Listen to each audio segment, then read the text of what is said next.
Welcome to Indian Tech Icon Spotlight, where we shine a light on the brightest and confident minds in the world of tech. I'm Sheetal Acharya, and let's welcome on the spotlight today our guest, Priya Prasad, who is a powerhouse in the world of tech sales, and she leads with impact across various industries. Hi, Priya. Hi, Sheetal. Welcome to our show, and Thank it's you. really wonderful to have you with us today. Thank you for having me. Thank you for those kind words. Priya, let's begin with your journey. So, we would like to know more about how your career started, like from your very first role to where you are today. Sure. So, like I was telling you before, I've done the entire rite of the passage, right? I've been a mainframe developer. I've been a COBOL DB2. Then I moved to Oracle database, which was like the next shiny thing then. And then, eventually after being, in the industry for about 6-7 years, I realized that I wanted to be in the business side where the actual brick meets the road. I was really fascinated about how, deals of these sizes get won and who wins them and what kind of skills would they have to convince somebody to give a business of this magnitude. So, with that notion, the natural transgressing path always is to do a management study. So I did my MBA, met my husband there. After my MBA, I got into pre-sales. And this has been a natural career, higher up. Eventually moved on from pre-sales to sales. And, the good thing about tech sales is this is the least salesy business of all. Like you cannot push this. There's no push sales here. You're just meeting a need and you know where the need is. So that's what motivated me to be in this industry. And now I'm here. I'm acting the Associate Vice President for Emphasis. And I've moved on from a long engagement with HCL Tech. And that's where I am right now. That's wonderful. So you have been to both sides of the business. So what's your current role in your current profile? Like what's a normal workday looks like for you? Yeah, sure. So, I keep saying this to everyone that I wear 3 hats, one of a translator, one of a matchmaker, and one of a, firefighter, sometimes all before lunch. So this role encompasses a lot of things. It's not just about, so there are business users with business needs in an industry, right? And those needs are met by your IT infrastructure, your set, the most simplest of the way. Now, a lot of the architectural jargon is something that the business users wouldn't understand. So to put it in a layman term is simplifying the problem statement for them and simplifying the solution for them. So the job of a translator, right? Then comes the job of a firefighter. So as an account manager, not everything runs smoothly in an account, right? So when things, go farther down south, that's when you have to show up. And that's the most difficult, time to show up because you wouldn't be appreciated for showing up, but you are there. And when you do that consistently, that sort of builds the trust factor in you. And when you keep showing up during times of adversity for a client, that's when they actually trust you as a trusted advisor. So it is a phase, it's a cycle. You have to go through this cycle to become a refined salesperson. And the third thing is that of a matchmaker, right? So in a large IT organization, there are a lot of smart people doing a lot of smart things, right?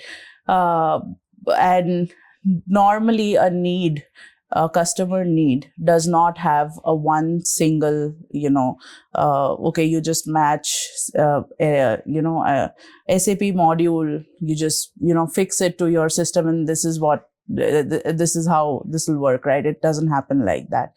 It is a conjunction and interjunction of verticalization, your capability, whether that's, and then tools. So it's an integration of three things.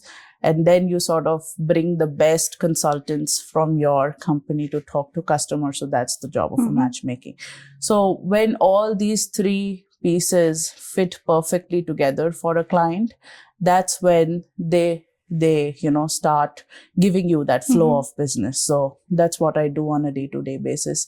It's difficult because my day does not start at home and end at home. I have to step out a lot. I have to be on the road a lot, and but it is what it is, and I love doing this, so no complaints. Wonderful. Yours is an interesting profile, I would say. Talking about firefighter role, do you do mock fire drills with your team members to keep them motivated? Normally, the team wouldn't have that kind of a time to do, mock fire drills with me. But when, a fire situation comes, and it is an escalatory situation, and, everybody is pissed off. A lot of egos get bruised and brushed, but we try to, manage human beings in that situation, right? Because when the person is managed, the situation is managed. And sometimes I've seen this in a lot of human beings. They fail to manage themselves, their emotions. So that is primary. That is, one thing that I would suggest every professional to have, the capacity of managing their own emotions in times of adversity. But yeah, I don't get that time. But then when this kind of a situation happens, then, it's all, you have to be sharp and on the go, and you have to, do things the right way then. Right. So what's the toughest part being into sales, or rather tech sales? The toughest part is multifolded. It's both personally and professionally. Personally, the toughest part is, so this is a very high performance field, and you have to be, on the road a lot. So personally, that is a challenge because I have kids, right? It's difficult to manage, home with this. But thankfully, I have a great husband, and that is possible for me. Professionally, what is difficult is the time it takes for a client to build that trust on you is it's long. And there's no way to cut down the sales cycle. And sometimes it's a target-oriented field. You have to meet your targets, and showing up matters. So so the difficult part is to build that trust with the client. So, Victor, you talked about trust. So what's more difficult, building up the trust, or kind of convincing them for the solutions that you go with? Once the trust is built, the conviction follows, right? Yeah. So, and they know that we're not doing it for profit. We're doing it for the relationship. We're doing it because we want to keep the business, coming from you. So, Priya, you mentioned you did MBA. You did it in marketing? I did it in marketing, sales, and data analytics. There were two major, one minor. Okay. Yeah. So, what's the difference in doing something which is based on theory, like what you learned, and when you actually get onto the ground? It's a hell and heaven of a difference. So during the only learning that is retained with me is the experiential part of the learning. So during the course, we had to, they have these, they give you these experiential setups, right? Where you have to sell, you have to organize events. I was the student academic president, so there's a lot of selling involved there. So, but my niche for selling did not develop during MBAs. I think it was rooted in my childhood, because from my childhood I remember going to my father's shop and just being there throughout summer vacation, selling. So we had a medical store. My father is a pharmacist.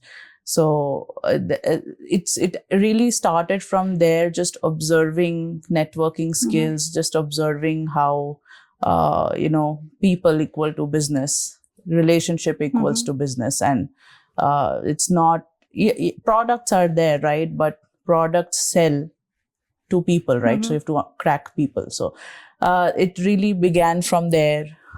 When I was doing my engineering, I founded a clothing firm, and it really did scale up well. But because we were partners and we had dispute in our partnership, is why I had to step out.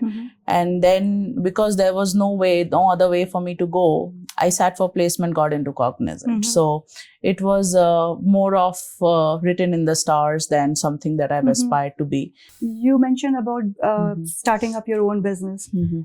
So what are the experiences from that you're running your own business, versus like now when you're dealing with a lot of other clients, right, in tech? So it is a lot of grind work and a lot of uncertainty, but you have to have the right, spirit to do it. And even though, in a job, there's not much, there's a certain sense of security that you get. That sense of security is not there when you are starting your own thing, or even, even if you have established it halfway through, that sense of security is not going to come.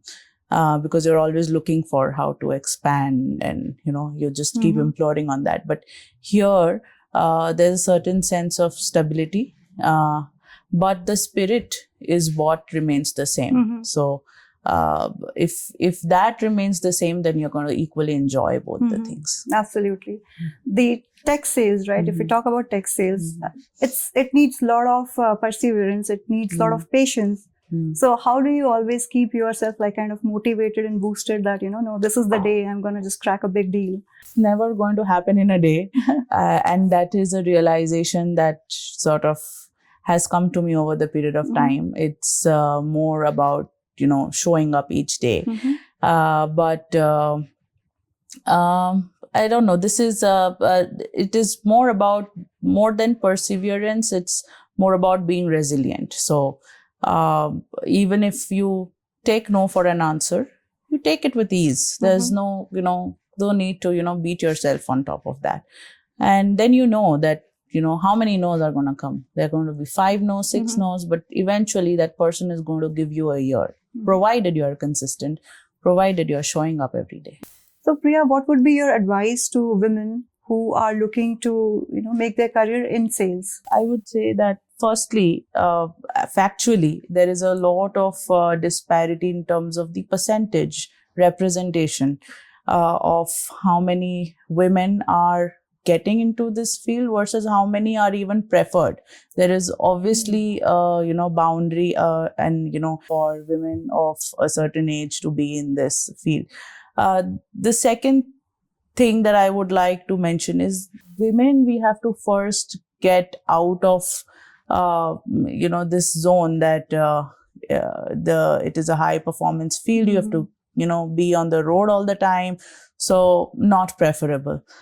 It's not just that, it's more than just being outside. It's about you sitting and meeting with influential people who have done a lot in their lives, and to learn things from them. Like, you must have heard a lot of people say you are the product of the 5 people you hang out with. So you need to choose who those 5 people are going to be. And if this field is offering you an opportunity to sit with high performing CIOs and CTOs, and they are also women, most of them are. So, and to learn from how they gravitated. So I know somebody who is a CIO, has 3 kids, she's done fairly well in her career, and she's ruling her role as well. And if she could do it, if a lot of, I can take gazillion examples of how many women are killing it.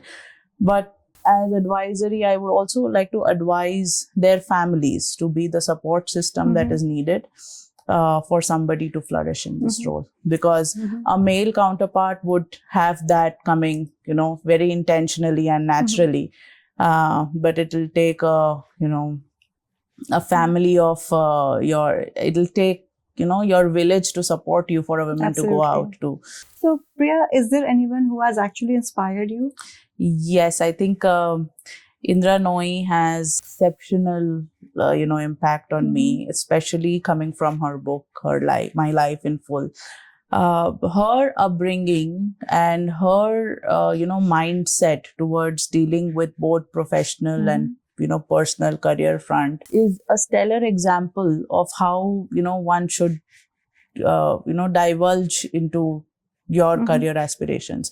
Every line from her book has been a guiding factor in my life. When she says that, the clock, the biological clock and the career clock are in complete contradiction, that's absolutely true. And to navigate that is a challenge which nobody, apart from a woman would understand, because I came into work field just 2 months into postpartum, and what does that to you mentally and physically is something that nobody else will understand. So Indra Nooyi has been really an inspirational figure for me. So all thoughtful insights. Thanks for sharing that with us, Priya. Now, Priya, let's go back down the memory lane. We would like to know about your hometown, where you were born and brought up, and any fond memories that you would like to share with us from your childhood. Yeah, for sure. So I was born and brought up in Kolkata. This is the capital of West Bengal in India. So I think what I truly remember is those days we never had phones, right? So less distraction. So we were completely, and Kolkata is a place where there have been Nobel laureates and literature and, a lot of book reading. So I remember all my summer vacations, less play and more. So I was a very bookish person. So a lot of time spent on book reading. And I was in a girls' school. So a lot of my mentoring that my teachers did was around, bringing up a very dignified and, kind of a lady. And I think what I also remember is my teachers telling me that TV is an idiot box, just stay away from it. So that has Stayed with you? Stayed with me. And now I cannot watch, I cannot sit for 20 minutes in front of a television. Oh, that's good. But I can do that with my phone. I can't do it. I don't know. It's a little strange, but yeah. So I remember my childhood being very bookish. That's good to know. And how about, what kind of student you were during your college days or during your school days? Were you kind of more into extracurricular activities or bookish? During my school, I was very bookish. As I started, getting closer to my college days, I was decided that I'm going to be into music. I was an active part of a band. And I had sorted out my career that this is going to be an all-female band and this is going to go along. And then, people management happened and, people moved out, with their own, career paths. And then when I came to college, I again started a, college girls band. But eventually all of those things don't work out, right? It didn't work out. But my passion for music remains as a hobby. And that is what has continued. So do you sing or you play any music I play instrument? guitar. Oh, wow. That's very nice. So do you still get time to play guitar? Yeah, I do. My husband sets up the deck for me with a fireside and everything, and we enjoy. The proper ambience, right? Yeah, with the ambience. And now it's a hobby. It's like a chill time for me. That's wonderful. Yeah. So you mentioned about your husband. You met him during MBA. Yes. So let's talk a bit about your family. About your husband, about your other family members. Parents they were both working class. My mother was a partly homemaker, partly helping my father out in the business. So we have medical stores in Kolkata, still functional. My father is a pharmacist. My husband, I met him during my MBA days and we got married and here we are. That's wonderful. That's a wonderful love story. Should I ask you more details? You could. I mean, it was a very normal one. I mean, we met in college, fell in love. We got married after college, and That's about it. That's a beautiful story. Thanks for sharing that with us. And Priya, it's been like, it's really wonderful meeting you, and really, with the conversation that I'm having, it really feels very natural. So thank you so much for your time. And we're almost nearing end of our lovely discussion. And at the end, we have a round called as the rapid fire round. I'll be asking you some questions like Karan Johar asks. Okay, for sure. Do I get a hamper? I'll get you a hamper if you do well. Okay. Okay. So are you ready? Yeah, for sure. Okay. So your first question, pitch or proposal? What do you enjoy more? Pitch. Okay. CRM, ERP or healthcare, your favorite industry to pitch in? CRM. More challenging, winning trust or closing the deal? Winning trust. Yeah, you mentioned that, right? If you had a warning label, what would it say? Beware of short temper. Oh, really? Okay. So the next one, describe your mood today using only a movie title. Kal ho na ho. I live in the present. So. That's a wonderful answer, I would say. And the last one, which is not on the list, but I would like to ask, Calgary Flames or Edmonton Oilers? Edmonton Oilers. Any day. They wouldn't let me live in Edmonton if I say Honest answer. I can understand. We'll talk about it offline as well. For sure. Thank you so much, Priya. It's really, truly lovely meeting you. It's truly lovely talking to you. Thank you so much. And we really wish you continued success for your career. Thank you so much. Thank you for your time.